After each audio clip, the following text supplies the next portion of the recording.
ठीक है। सोचे कब मेरी नज़र काट जाती है।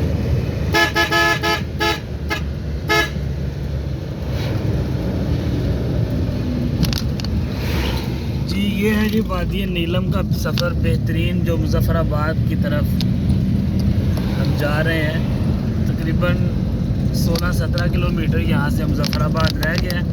फिर उससे आगे हमने जाना है लवास, 8 मुकाम से आगे। वहाँ पे हमारे दोस्त रहते हैं कारी सदाकत साहब, उनके पास हम जा रहे हैं। ये सड़क के साथ साथ ये दरिया है, शायद आपको दिखाई दे रहा है कि नहीं। वो रास्ता कुछ इस तरह का है। इस दरिया को कहते हैं दरियाए नीलम, ये जो साथ साथ चल रहा है। और बुलंद बाला पहाड़ हैं, आप देखें जहाँ तक आपकी नज़र जाती है कितनी हाइट है पहाड़ों की। और अब से 13 किलोमीटर रह गया मुजफ्फराबाद।